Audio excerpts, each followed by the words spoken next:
en el bolsillo, en la pierna, en la parte de arriba, y ponerlo de vibración, que os enteraréis. Vale. Buenas tardes. Estamos en marcha. Lo primero, agradecer mucho a España 2000 y esta bonita sede que no conocíamos. Yo al menos no la conocía, mi hijo ya la conocía de unos cuantos meses. Se comienza, creo que esta tarde, con los tardeos de un buen nombre, una buena iniciativa, entre camaradas, nacional revolucionarios, socialpatriotas, un poco para cambiar, debatir, cambiar impresiones, opiniones, alcanzar consensos y puntos de vista. Y hoy pues tenemos a un veterano camarada, ya conocido en el ambiente nacional revolucionario de los años 70 y abogado, ha defendido mucho camarada también en la lucha política como activista tantísimas décadas, dirigente de muchos partidos políticos. Yo lo conozco ya de Democracia Nacional cuando estaba en AUN, luego dirigente, presidente de Alianza Nacional. Tuvimos contacto, trato, y cuando en el MSR tuvimos la sede con Felipe. Y bueno, es un honor y un placer tener venido expresamente de Madrid a esta charla a don Pedro Pablo Peña. Él no me ha insistido, pero me ha planteado antes de comenzar la charla: oye, no lo haga muy extenso la presentación, porque aquí interesa debatir, cambiar impresiones y que esto sea vivo y que esto se mueva.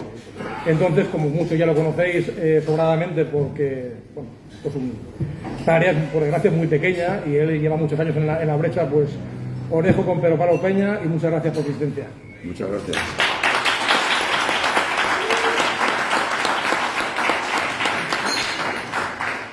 Pues bueno, en primer lugar, es un placer estar aquí. Siempre es un placer venir a Valencia, que es uno de los viveros del socialpatriotismo en España. Es un placer conocer esta sede. Agradezco al presentador las palabras que ha pedido de referencia para mí, y agradezco a España 2000 y a José Luis Roberto la invitación. Vamos a ver, cuando me llamaron Felipe y José Luis para inaugurar esta iniciativa,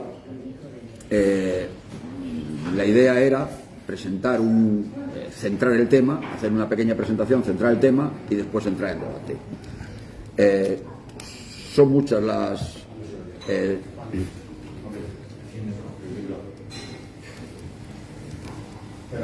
¿Así?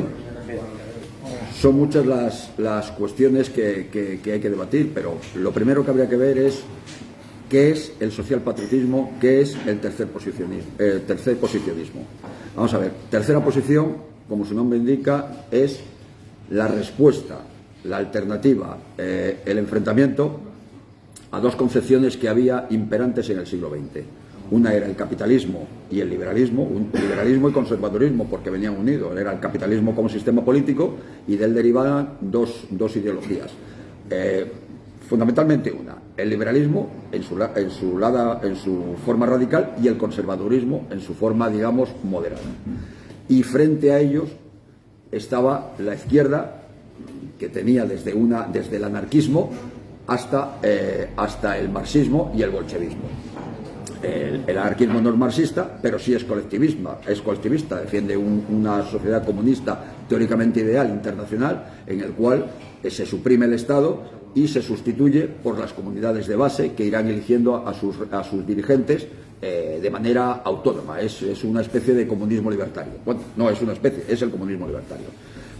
Después nace el marxismo, que es el marxismo científico, el socialismo científico, que entiende que solo se puede llegar a esa sociedad ideal mediante la dictadura del proletariado. La dictadura del proletariado no es el final del comunismo, es la fase intermedia desde la destrucción de la sociedad capitalista hasta la instauración de la sociedad perfecta comunista, en el que todo será perfecto, todo pertenecerá a todo el mundo, todos entregarán sus mejores, idealmente es una utopía, todos entregarán sus mejores energías en pos de esa humanidad perfecta, y hay que renunciar a la libertad para alcanzar esa humanidad perfecta. Frente a ello se alza, por un lado, el tradicionalismo, que queda caduco. El tradicionalismo pues viene la acción francesa, el carlismo español, el tradicionalismo francés, que se basa en la sociedad antigua. Idealmente quieren volver al antiguo régimen, que es el anterior, el que sucumbió por la victoria de la Revolución Francesa. Es evidente que el reloj de la historia nunca avanza como ningún reloj, avanza, las manecillas nunca van hacia la izquierda, hacia atrás, siempre van hacia adelante. Por eso nace como respuesta a esas dos grandes concepciones, capitalismo y comunismo, nace una alternativa, una tercera posición, que son los fascismos. Porque no se puede hablar de un solo fascismo. El fascismo tiene unos principios básicos fundamentales, un denominador común, pero los fascismos, como son nacionales, luego tienen respuestas nacionales. No es igual, aunque básicamente sea lo mismo, no es igual el fascismo español que el fascismo italiano o que el nacionalsocialismo alemán, que la Guardia de Hierro. Tienen todos un denominador común, pero luego tienen respuestas nacionales porque se basan en la identidad, en la historia y en la tradición. ¿Qué es el tercer posicionalismo? Todos somos conscientes de que los fascismos fueron derrotados, no ideológicamente, que triunfaron, no políticamente, que triunfaron, no económicamente, que triunfaron, pero sí militarmente. Frente a los fascismos se concitaron. Precisamente frente a la tercera posición se unieron las dos posiciones anteriores y se aliaron. Parecía inconcebible que capitalistas y comunistas llegaran a una alianza, pero llegaron a una alianza, porque solo había un enemigo a batir, que era el fascismo. Derrotado el fascismo, la nueva Europa, queda dividida, partida por dos, y queda dividida un bloque occidental en manos del capitalismo y un bloque oriental en manos del comunismo. Y ahí es donde nace realmente la tercera posición. ¿Qué es la tercera posición? Pues ideológicamente los hijos del fascismo, históricamente los hijos de la derrota, porque nacemos de la derrota de 1945, y de cara al futuro la vanguardia de la nueva Europa. Porque no nacemos con la voluntad de derrota, sabemos que hemos sido derrotados, pero la derrota no ha arrancado de nuestra voluntad, de nuestra alma, la voluntad de lucha. Lo que nos ha dado es, perdimos esa batalla, pero la guerra continúa. Y ahí es donde nace de verdad el tercer posicionalismo, la tercera posición. Es cuando nace en Francia con Pierre Sidor, que era un chaval de 18 años. Su padre había combatido junto a la Francia de Vichy, al gobierno de Vichy. Sus hermanos se habían integrado en la Legión de Voluntarios franceses. Entonces el padre y el hermano mayor son fusilados. El hermano mediano, para rehabilitar el honor de la familia, se alista en la Legión extranjera, es destinado al primer regimiento extranjero de paracaidistas, y cae combatiendo en Indochina. Y Pierre Sidor, que tenía 18 años, es ingresado en prisión, y cuando sale es el padre del nacionalismo revolucionario, del movimiento del que nacen todos los movimientos de tercera posición. ¿Qué es lo que expresa ese nacionalismo revolucionario? Como la aguja del reloj jamás va hacia atrás, no se trata de restaurar el Tercer Reich, ni se trata de restaurar la Italia fascista, ni se trata de restaurar el gobierno de Vichy. Lo que se trata es de crear la nueva Europa sobre esos principios ideológicos, pero sabiendo, vamos a ver, la historia siempre mira hacia adelante. Tú no puedes estar pensando, es imposible, vamos a restaurar la España de Isabel y Fernando. Eso es imposible, porque nace en un determinado contexto histórico. La España de Isabel y Fernando es un momento histórico, culmen de la historia de España, pero es un momento histórico. La historia de España continúa. Esa es la tercera posición. La tercera posición se encuentra hoy dividida. El sistema siempre genera una respuesta frente a sus enemigos, y en los verdaderos enemigos, primero ha derrotado al comunismo. Hay una alianza de comunistas y capitalistas para derrotar fundamentalmente a Alemania, que era el enemigo poderoso para ellos. Italia para ellos era irrelevante, y de hecho irrelevante se mostró durante la guerra. El enemigo era geopolíticamente Japón, el Japón imperial en Asia, porque aspiraba a crear la Gran Asia y expulsar a los europeos de Asia, pero fundamentalmente el enemigo era Alemania. Derrotada Alemania, los capitalistas, a través de la socialdemocracia, gobiernan Europa durante, hasta los años 90, que es cuando cae el telón de acero, y al final consiguen la derrota del comunismo. El comunismo está derrotado. O sea, Podemos no es el comunismo. Podemos es una ideología de género, es una guarrería. Dicho en términos, los bolcheviques no son una guarrería. Los bolcheviques son un enemigo, pero un enemigo muy serio. Los bolcheviques son capaces de crear un Estado, los bolcheviques son capaces de crear disciplina, los bolcheviques son capaces de hacer de Rusia una gran superpotencia. Podemos nos convertiría en un estercolero. Es que Podemos no tiene nada que ver con el bolchevismo. Podemos es una caricatura. Y además se ve. Pon una foto esto se ha discutido muchas veces, pon una foto de Pablo Iglesias y enfrente pon al general Budieni, que era el jefe de la caballería roja, y verás qué diferencia de tipos humanos. No tienen nada que ver. No tiene nada que ver. Pablo Iglesias es un esperpento de individuo y Budieni podía haber estado en el ejército prusiano. No tienen nada que ver. Entonces, el capitalismo derrota al comunismo. Le hace una guerra económica, eso que se llamó la Guerra de las Estrellas. Reagan inicia una campaña para crear un escudo nuclear que convertía en invulnerable a Estados Unidos, y Rusia no puede seguir esa campaña porque no tiene dinero para hacerlo. Y desde ese momento el triunfo de Estados Unidos el triunfo militar de Estado y económico de Estados Unidos estaba asegurado. Y al poco cae la Unión Soviética. Tienen que entrar, tienen que admitir la derrota y dar paso a la perestroika y al glasnost con Gorbachev, que es el paso previo a disolver la Unión Soviética. Bueno, derrotado el comunismo, ¿qué es lo que hace el capitalismo? Genera una respuesta frente a la tercera posición. Y la respuesta, ¿qué es? El neocon, el neoconservadurismo. ¿Qué es el neocon? Pues el neocon, en teoría, que es por lo que se ha rendido en masa nuestra gente a él, en teoría es el patriotismo, en teoría es la tradición, en teoría es la libertad individual, pero es falso. El neocon, todo eso solo son etiquetas. Solo son etiquetas. El neocon es, por así decirlo, cuando se habla de jesuitismo, hay una palabra que explica el jesuitismo, que es una virtud aparente, que encierra un sepulcro blanqueado, que decía Cristo. Cristo, cuando se dirige a los fariseos, que eran en teoría la pureza doctrinal del judaísmo, le dice: vosotros no representáis, vosotros sois hijos de Satanás, no representáis la ley de Dios. Vosotros sois sepulcros blanqueados, porque sois blancos por fuera, pero encerráis podredumbre. Ese es el neocon. El neocon es un patriotismo ficticio, es una defensa ficticia de los valores tradicionales, es una defensa ficticia de la historia. El neocon lo que defiende es un individualismo exagerado y un darwinismo social. ¿Qué es el darwinismo social? Pues la selección de los mejores económicamente. Quiere decir, igual que en las especies se produce la selección, van quedando eliminados las criaturas más débiles y se imponen las criaturas más fuertes, que son las que transmiten sus genes a las siguientes generaciones por una ley natural de selección, que es sobreviven los mejores. Pues habéis visto, si veis cualquier programa, por ejemplo, de naturaleza, salen escenas implacables.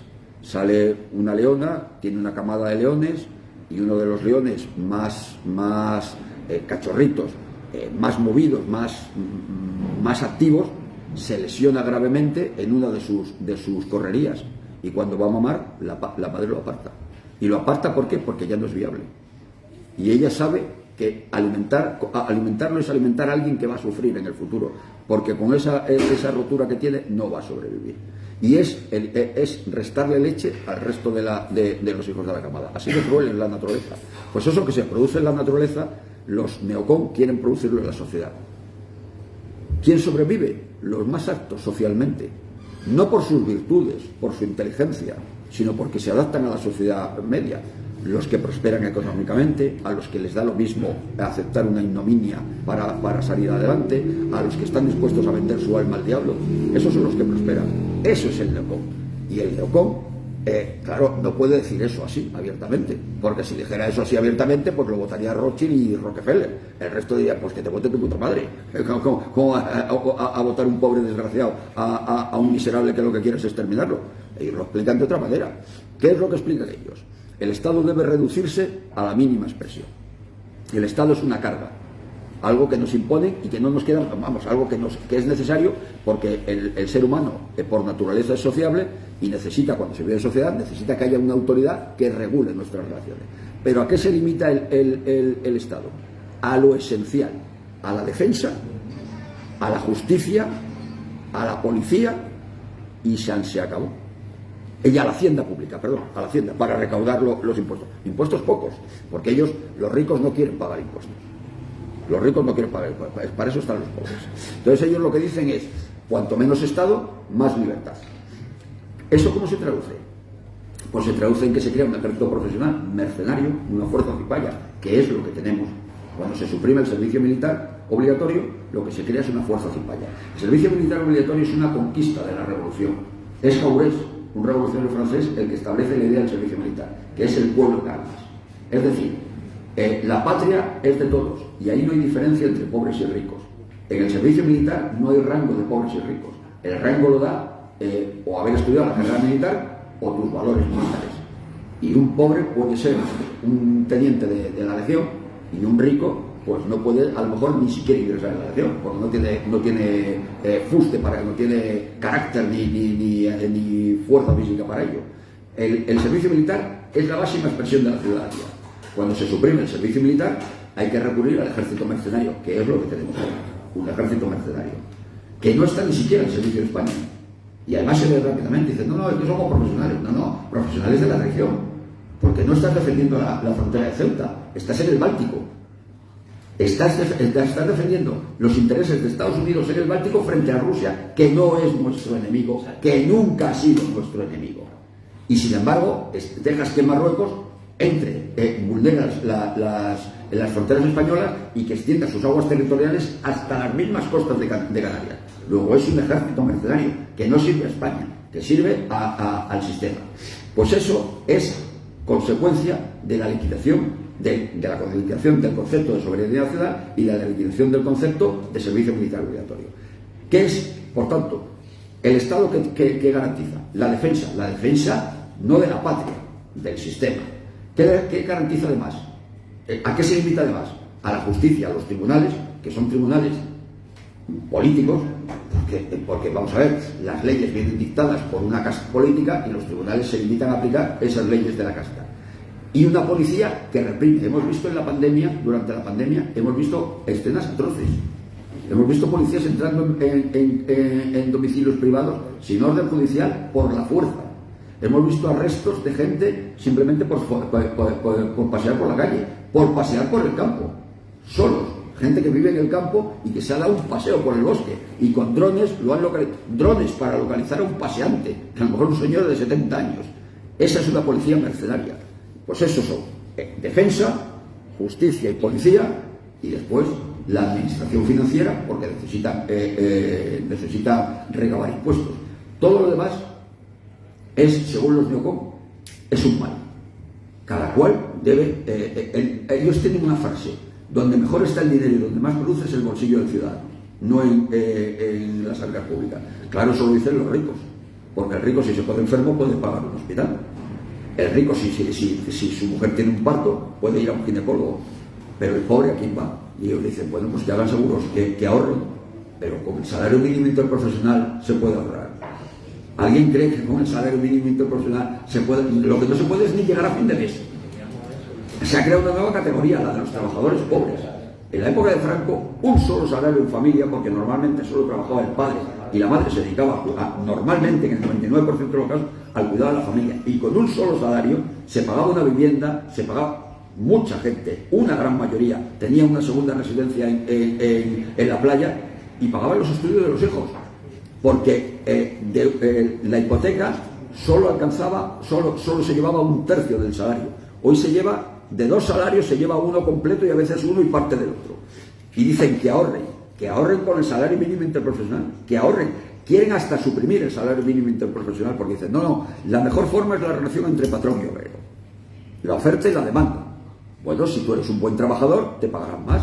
Tú eres, por ejemplo, un mecánico y te dirán, usted es un mecánico magnífico. A usted, en vez de pagarle 900 y pico euros del salario mínimo, le voy a pagar 3.000 porque usted es fantástico. Los mejores prosperarán. Los que no son mejores, oye, que se apañen. Y cuando le dicen, ¿y qué pasa con los pobres? Cuando se ponen enfermos, para eso están los hospitales de beneficencia. Como a finales del siglo XIX y primeros del XX. Los hospitales para pobres, donde te atendían cuando había sitio. Para pobres. Este es el programa de los neocon y es el programa económico de Vox. De Vox. Porque su gurú económico, que es un economista del Banco de España, lo ha explicado perfectamente, sin dejar lugar a duda. Estado el Estado se limita a 4 instituciones: defensa, justicia, policía y hacienda pública, y se acabó. Frente a eso nos oponemos ahora. Ya no hay, nuestra gente se empeña en conjugar el peligro social comunista. Si no existe el peligro social comunista en España existe el peligro neocon. Este es a mi modo de ver, la batalla que tiene planteada en la tercera posición el nuevo neofascismo frente al neocon y frente al globalismo internacional. Nosotros defendemos un Estado fuerte que no absoluto como el Estado soviético, un Estado fuerte que garantice primero la soberanía de la nación, segundo la justicia social y tercero la dignidad del individuo. Un Estado que se base en primer lugar en el bien de España, bien supremo de España y de los españoles, que no esté sujeto a ningún organismo supranacional ni a ningún tratado o convenio que limite la soberanía de la nación española. Y luego queremos un sistema económico que no sea o el socialdemócrata, que es el gasto inútil, que es empiezan a venir menas y yo empiezo a pagar sueldos. Hombre, se da la circunstancia de que el REMI en Madrid, que es la renta mínima de inserción, o ¿qué lo llama REMI? Son 400 y pico euros. A los menores pagan 900 y pico. Es decir, un español que está trabajando toda su vida, que por un motivo determinado han cerrado la empresa, que se ha visto agotado, que se ha divorciado, como son los casos, que ha perdido la casa, la mujer, los hijos, que ya no tiene nada, le dan 400 y pico euros con 50 y tantos años después de haber entregado toda su vida a España. Y llega un extranjero y le paga 200 y pico. Y dices tú, pero ¿qué clase de Estado es este? Esa es la socialdemócrata.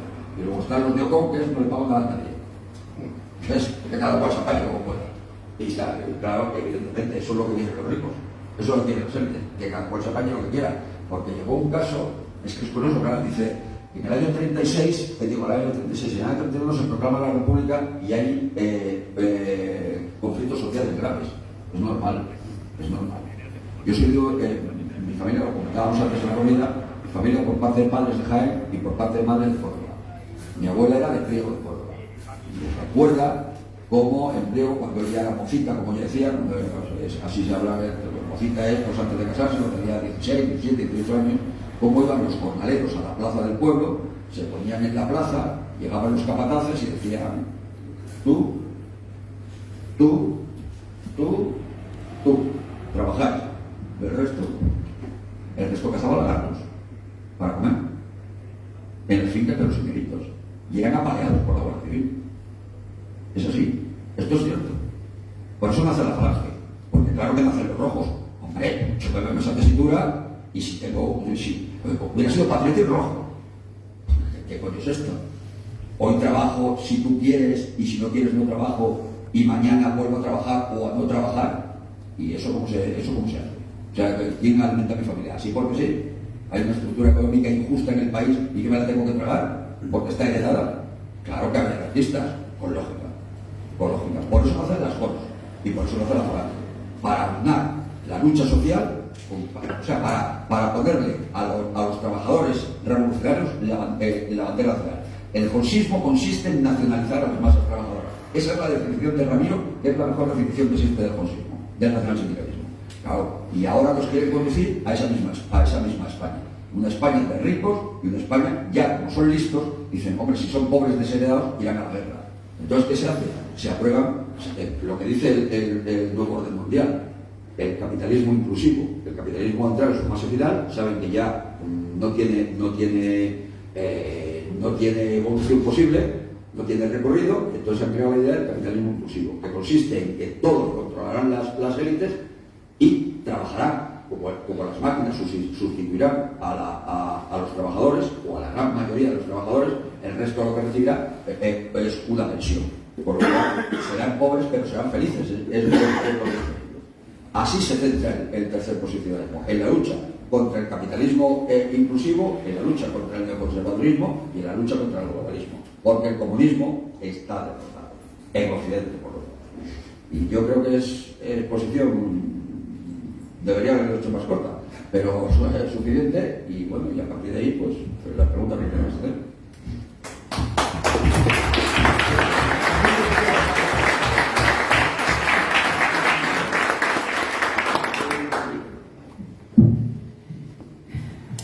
Me permitís hacer una pregunta y de paso Sí. lo ponemos al camarada de Quiero la red. preguntar que levante la mano derecha y le llevarán al micro. Enseguida por esto se le lleva. Y yo quería hacerte, has hecho una exposición impecable, que es la situación real de nuestra organización y de Europa, la problemática que tenemos. Ciertamente venía de ignorancia, porque nosotros descubrimos, no con Francia, la globalización, mundialismo, etcétera. Y yo, fíjate, quiero hacer una pregunta. Yo he llegado a una conclusión muy fatalista, muy pesimista. Uno para los intereses muy esotérico, místico, que estamos en la ayuda, la cultura y no hay nada que hacer. Más que la redención personal, al campo, con gallinas, la reina de la voz, lo que no he visto que está todo perdido. Entre otras cosas, y esto que quiero plantear y quiero que me respondas, pues hay conceptos a veces. Yo hablo con, ya no con camaradas, con vecinos, amigos, conocidos. Yo me hago una reflexión. Hago también aquí con los camaradas, si queréis empezamos sobre esto, que también es una cosa que interesa mucho. Bueno, una que yo veo, esto con muchas matizaciones, la gente aún en España, a pesar de hoy, aún vive muy bien. Lo cual es un hándicap. Bueno, vive muy bien y luego nada por televisión. Venía con mi hijo, que nos ha dejado mi mujer, porque tenía que coger el coche y ya bueno. Y veníamos andando por aquí, la gente joven, lo que tiene cafetería llena, en fin. No, a lo mejor no hay mucho incendio ni mucho gasto, pero quiero decir que es una vida muy cómoda, muy plácida, no hay idealismo, no hay valores, no hay. Hablábamos antes del concepto de la dignidad, ha bajado mucho el listón. Pero fijaros una cosa, yo ya se hace uno conformista y dice, ya, tengo 49 años y aún tengo un pequeño miedo consciente. Hostia, yo recuerdo los años 90, mis 20 años, entonces, claro, teníamos todos novia, estábamos por la casa con el coche, ahora me desgracia compartir con 40 años sin novia, sin casa, perfecto. Yo recuerdo, Pedro, los años 90 en España, que ya había bipartidismo, corrupción, liberalismo, porque claro, no había ni inmigrantes, no había feminismo, no había tanto los maricones, no, es que era una cosa que está ya desaforada, desmedida. Y yo recuerdo que era una sociedad, que ya te digo, una sociedad liberal, capitalista, con la partidocracia, lo se pagaban mucho los impuestos, había más, entre comillas, una autarquía, éramos más libres, coño, éramos mucho más libres y teníamos más libertad de movimiento, de opinión.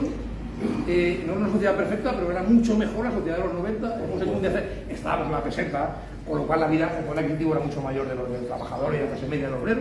Y yo creo que hemos iniciado un descenso a los infiernos, ¿no? Yo creo que deberíamos. Es que va por esto. Joder, tú has citado antes los 90. Vamos a ver. Los 90, yo recuerdo, y no eran los 90 son el punto de inflexión en el cual, a partir de ahí, todo baja. Todo va en decadencia. Hasta los 90 había movilización, había lucha universitaria, incluso la lucha universitaria es buena, no solo la nuestra, la del contrario también, porque en ese enfrentamiento surgen ideas. Eso se ha acabado. Idealistas se ha acabado. La gente ha aprendido, primero la gente instintivamente ha aprendido que contra el sistema no se puede. Y ha pensado, bueno, contra el sistema no se puede, si no puedo contigo, me uno a ti, que es lo que dice el refrán. ¿Y qué es lo que ha hecho? Bueno, vivir cómodamente. La sociedad actual, en nuestra época, antes hablábamos, no me acuerdo cómo tal, había una sociedad de, lo hablaba contigo, hay una sociedad de cristal, son de cristal. Ahora, como él dice, su mujer trabaja en un colegio y hay menús para celíacos, para no sé qué, para tontos del culo, para hay 100.000 menús, todo el mundo tiene algo. En nuestra época, ¿qué pasa? No había celíacos. Pero es que la gente la veía, la gente no iba a llorar porque se había caído y se había hecho una brecha jugando. Todo el mundo tenía brecha. Y en tu casa lo único que se preocupaba es que la brecha no fuera demasiado capaz de tal, bueno, ¿qué está pasando? Porque me he caído la bicicleta. Pues no era un drama, la caída era un drama. Ahora van a cualquier protesta. Es una sociedad de cristal. Es que la gente hoy es de cristal. Cada día es más fuerte físicamente, porque tú ves la estatura española ha aumentado a lo mejor en 10 centímetros. El español en los años 30 era muy pequeñito, pero era valeroso hasta extremo, sufrido, aumentado lo que fuera. En los años 50 era duro como el pedernal.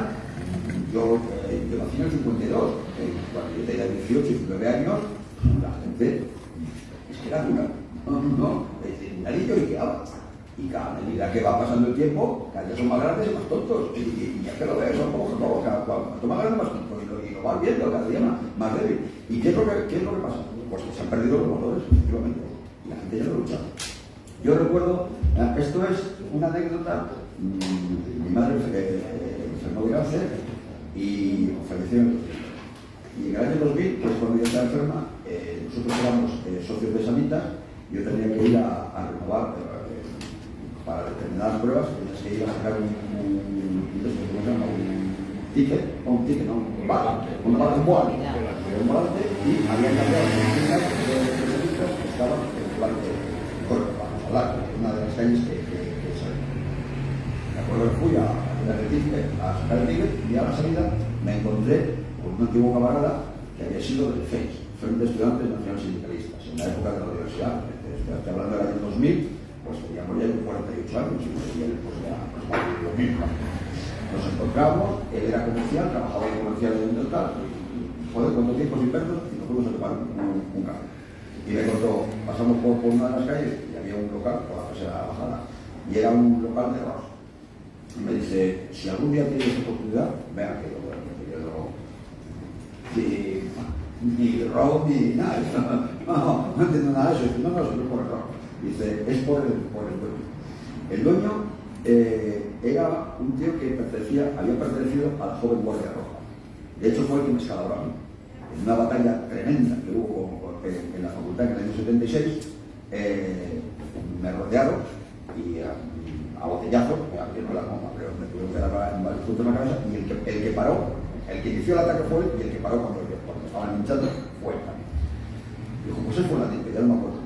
Que era, bueno, me la puedo correr, pues te voy a contar lo que pasó. Dice, yo, como soy comercial, y una de las veces que pasé, tenía la persiana a medio, o sea, prácticamente levantada, y estaba aquello en penumbra, entonces él salió de la barra, dijo, no, está todavía no hemos abierto, como habéis gustado.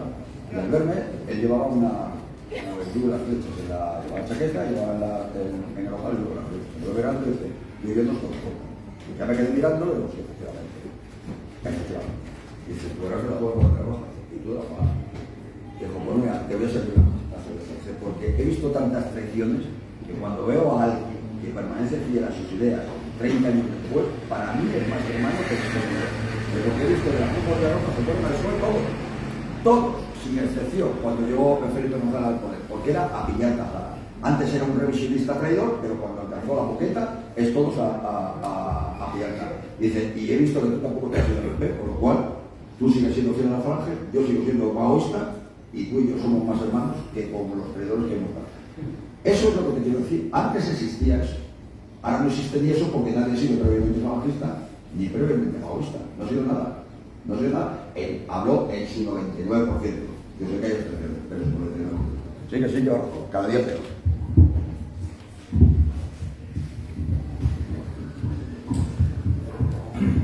Si alguien quiere hablar, que levante la mano derecha.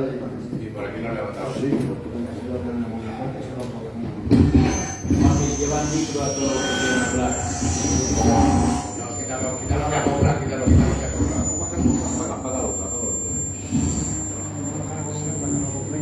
Se oye perfectamente, no hay problema. Bueno, pero de ahí no se oye. Es correcto. Ya.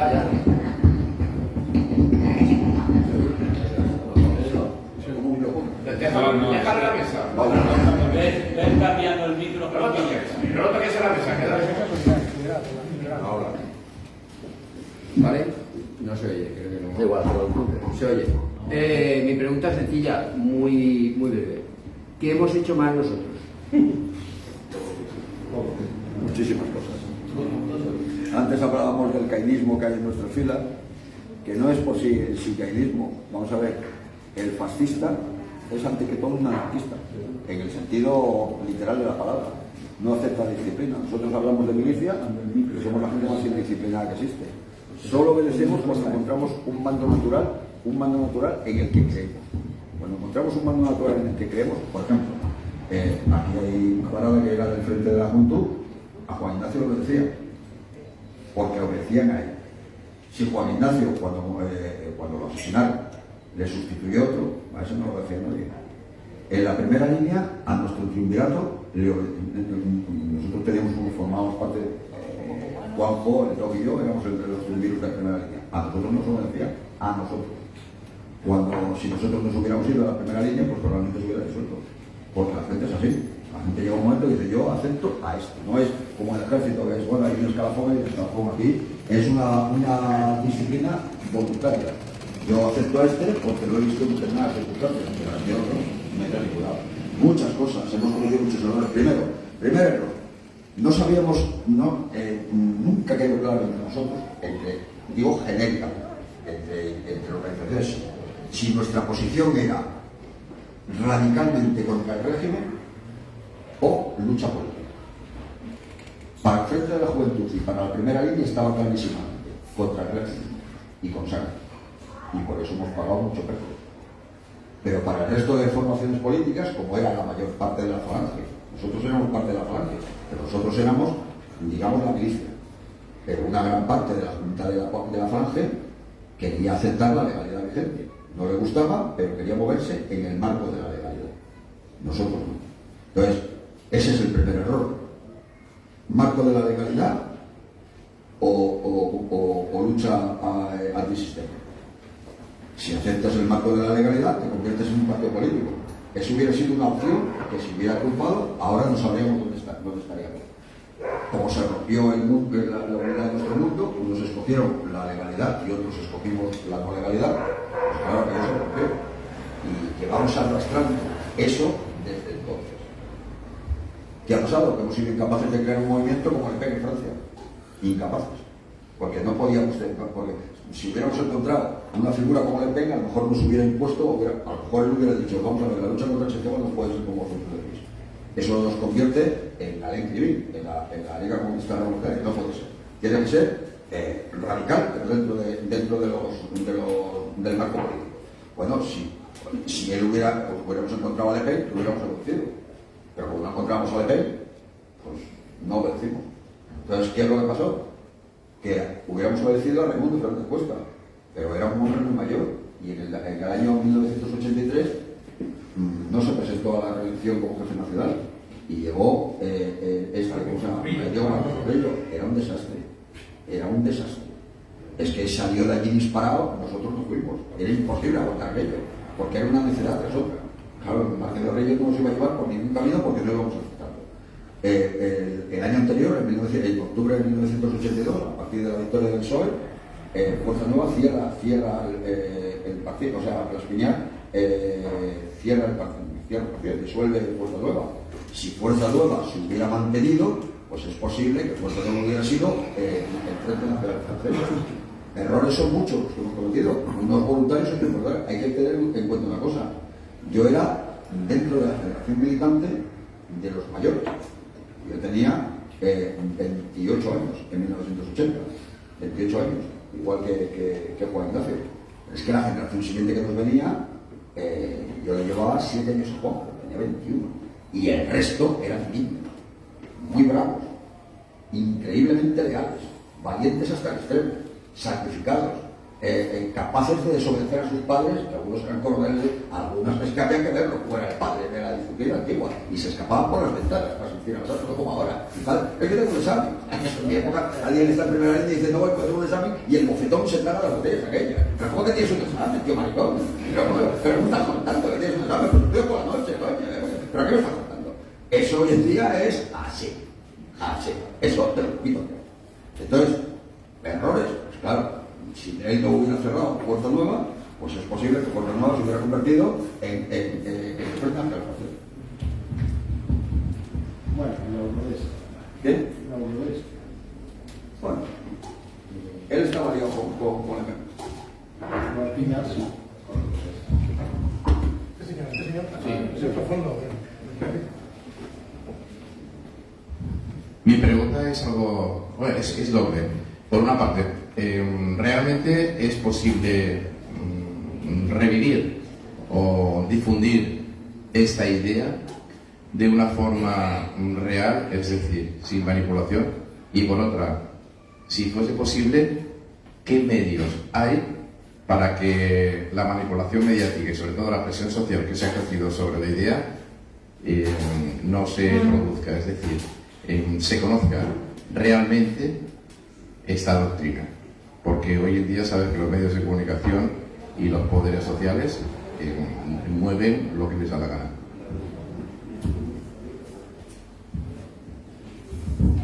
Nosotros, yo hablo de mi círculo, nos hemos hecho el firme desde siempre, de no edulcorar el mensaje.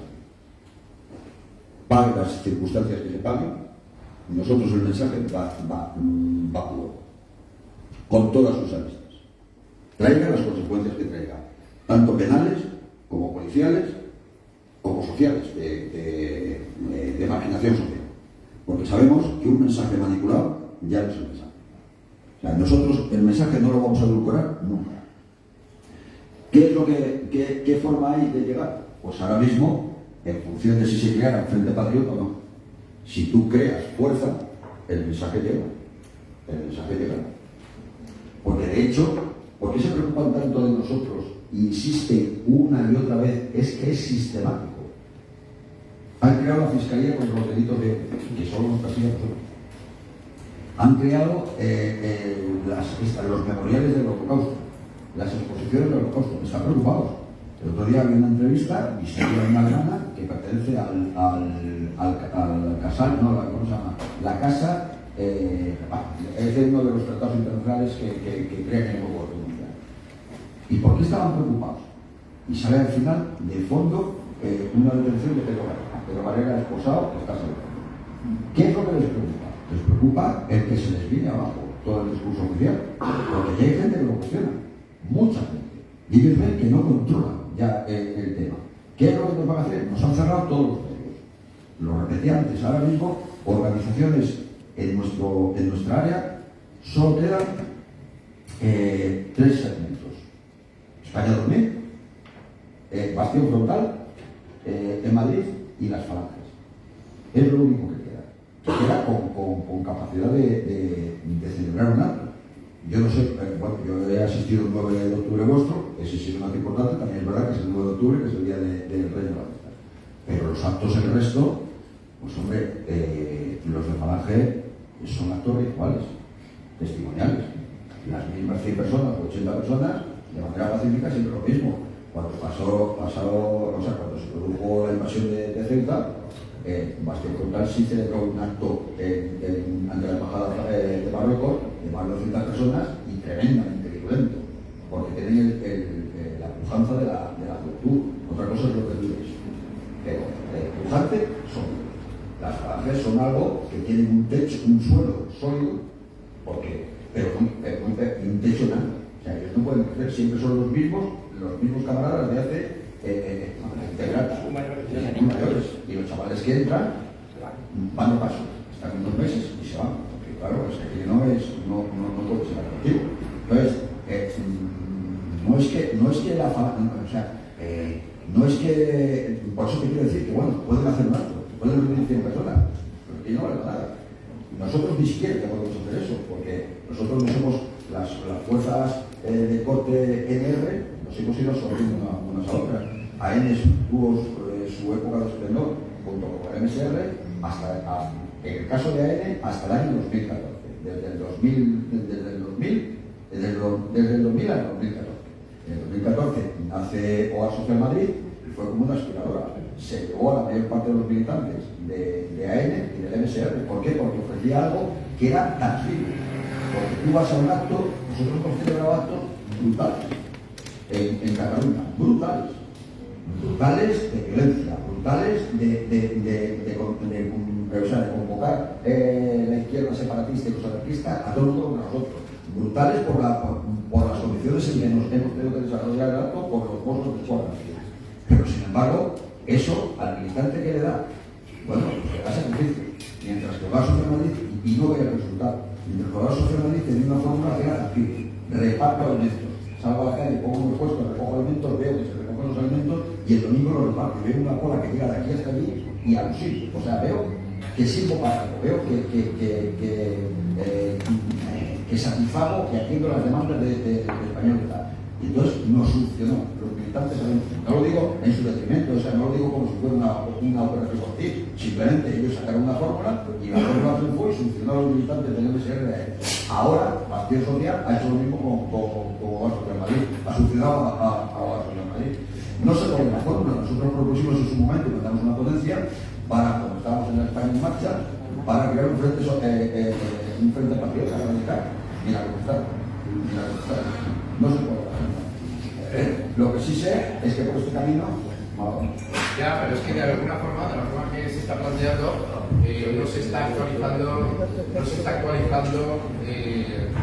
lo que es el mensaje con la realidad, o sea, conforme ha evolucionado la sociedad. ¿Por qué? Porque lo que se está haciendo es que se están luchando con palos contra cañones. Entonces, claro, así nunca se puede avanzar, porque siempre tendrás que esconderte y retroceder. No esconderte, pero ¿cómo evitamos nosotros? Mussolini dijo que lo primero que necesitaba un partido era un órgano de expresión, un periódico o una radio. Nosotros no tenemos periódico ni tenemos radio. La única radio que hay, que dice que parece que es nuestra, que es antinuestra, que es Radio Ya. La Radio Ya es antifascista, manifiestamente antifascista. La Radio Ya está en la línea de voz y a favor del neocongo. Así, expresamente. De vez en cuando te ofrecería alguno de los programas de Radio Ya, invita a uno de los nuestros, por ejemplo a mí, ha invitado a más gente y te permite ese programa. En el momento que nosotros reuniéramos un frente patriota, seríamos capaces de crear una radio nuestra que expusiera nuestras tesis como las ponemos. Porque ya nos cierran, vamos a ver, ya solo nos quedan las redes sociales, por YouTube. Y ahí los canales los censuran. Las cuentas de Facebook desaparecen. Yo voy por la quinta cuenta y te las cierran por cosas, pero si es que no has dicho nada, por cosas que no has dicho nada. En Twitter me expulsaron directamente. Pero puedo decir, pero bueno, no a mí, porque yo soy un desconocido. Han expulsado a Biomoa. Sí, a Biomoa. Lo han expulsado. Han cerrado cuentas, el pintor ¿qué? Le han cerrado la cuenta. Pero coño, que quita cuadros históricos y le han cerrado la cuenta. Es increíble. Es increíble. Contra eso, ¿cómo podemos luchar? Bueno, pues uniéndonos y claro, mi propuesta es un frente patriota. Un frente patriota. A Ferrer Consell lo han tirado. También. A Ferrer Consell lo han tirado. Claro, pero a todo el mundo. A todo el mundo. A todo el mundo. Digas, vamos a ver, pero digas, a mí me cerraron una cuenta por el juramento de fidelidad que prestaban los soldados alemanes a 28 segundos de juramento. Cerrada la cuenta, porque es una exaltación. Me ha presentado una querella criminal la Fiscalía de contra los Delitos de Madrid por las publicaciones en Facebook. Es que es acojonante, pero eso no me preocupa. Eso no me preocupa. A mí me preocupa los cierres, la opacidad informativa. Porque si nos caigan ahí, si nos sacan de las redes sociales, se nos acabó. Ya no tenemos nada que ver. Los carteles, si no hay militantes para pegar carteles. Y los militantes de hoy no quieren pegar carteles. En nuestra época se hacían pintadas, se pegaban carteles. Salían caravanas de 50 y 60 personas. Había enfrentamientos físicos con otras temporadas, con caravanas del PSOE o del Partido Comunista. Había enfrentamientos brutales. Hoy eso no existe. Y por otro, la solución es que se sentaran las organizaciones que tienen todavía peso y decidieran sacar generosamente un frente patriota. Yo lo veo claro. Pero con estrategia. Bueno, sí, claro, si no, vos nos comerás vivos. Ha ido a representar a la estación de autobuses de Felipe. Y lo veníamos hablando. ¿Cuándo fue el punto? Vamos a ver, nosotros hemos ido a actos en la época de ley, en la que iba ¿cómo se llama? Abascal, con el, ¿cómo se llama el otro? El Ortega Smith. Iban 3 personas. Y nosotros íbamos un montón. Ellos, su primer acto lo pagaron a los asistentes. Pagaban aquí para reunir 200 personas, pagaban 3. No tenían gente. Pero cuando tuvieron intereconomía de su lado, intereconomía, el PP era una cobardía, ya la derecha sacaron el tema de la derecha cobarde, el PP respondía perfectamente a esa definición de la derecha cobarde, y la gente, vamos a ver, ¿por qué no lo cobran nosotros? Nosotros somos la radicalidad, y la gente en su mayoría, antes de pasar a mayores, quiere probar las líneas pacíficas, y las líneas pacíficas son la Constitución, quiere mantenerse en el marco constitucional. La manifestación del 13 de junio en Madrid, que este domingo, será un éxito rotundo. Porque la gente quiere eso, lo pacífico, lo local, que se cumpla la Constitución, aunque la Constitución sea una mierda, ellos quieren, no, la Constitución eso no está mal aplicada, que se cumpla. Y nosotros somos extramuros. Entonces, para que nosotros ganemos, tendríamos que reunirnos todos, tendríamos que sacar un líder brillante, joven, que se moviera bien, que tuviera capacidad y el tipo de asesores o de una junta política que dirigiera esa acción. Y desde luego, una lucha permanente. Porque por el cierre de los canales que tenemos ahora, Y se acabó. Y esa es la idea. Sí, y me parece. Una pregunta quería hacer yo, una pequeña reflexión y pregunta a todos los camaradas y a toda la audiencia. ¿Tú no crees que, al hilo de lo que comentabais de la acción política, de lucha política, lo del frente, hay un problema? Yo veo que hay un problema que creo que la mayoría coincidiremos. Hemos tenido históricamente muchos defectos relacionados con muchas bromas y a veces caspa. Yo, el otro día este señor, y yo le seguí el rollo porque me gustó y me sorprendió claramente. Bueno, el problema fue por intoxicaciones, porque yo estaba en democracia nacional y fuera el demonio. Eso sí que es un problema. Los demonios, tranquilamente la ley de tontería de la juventud, porque este es el típico de esta sociedad. Porque somos gente muy individualista y somos gente que, pues, por mi histórica de esa época también fue un poco nefasta. Y yo, sí, la pregunta que yo te quería lanzar ahí y a que quiera participar, yo pienso que son tiempos de acción en la medida de las posibilidades que son niñas.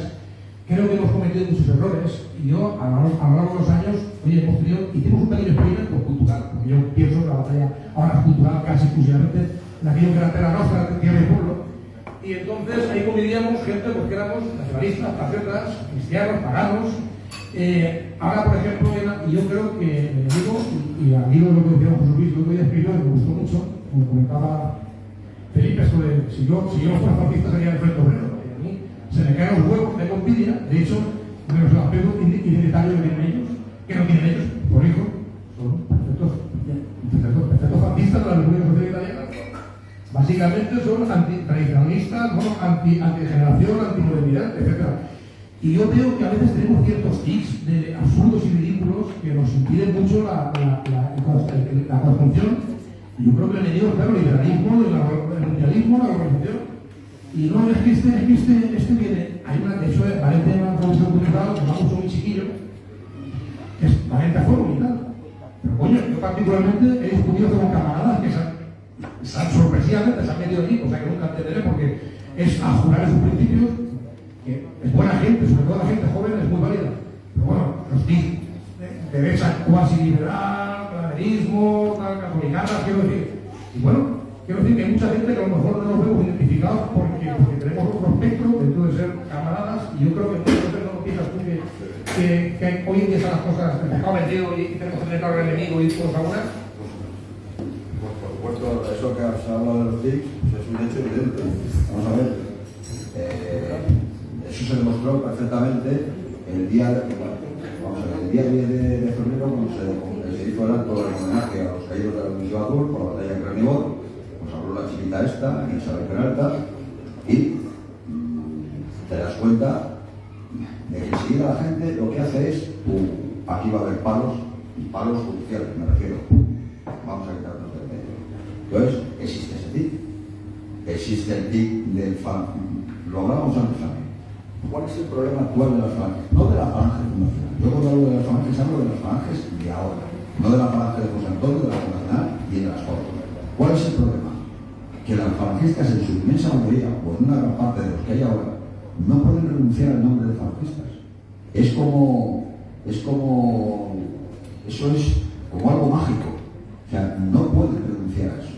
Aunque ahora mismo alguien, lo hablábamos antes con José Luis, encabezara un jonsismo puro, un nacionalsindicalismo puro, tal cual lo definió Ramiro, si no se llama Jons, nacionalsindicalismo o falange, los falangistas no están.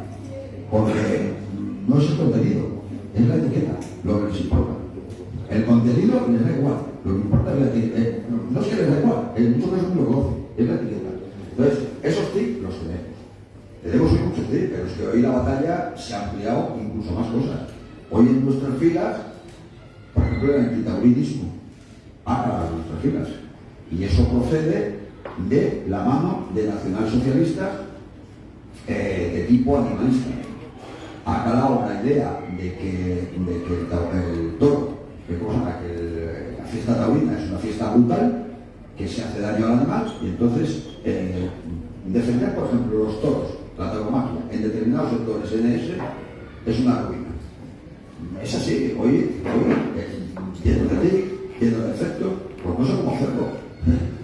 ¿Cómo hacerlo? Pues hacer una catarsis, y decir, o arrancamos, o quedaréis vosotros, y luego a Bastión Social le sustituirá una escisión de Bastión Social, porque somos jovencitos, y es evidente que dentro de 2 años ha surgido algo.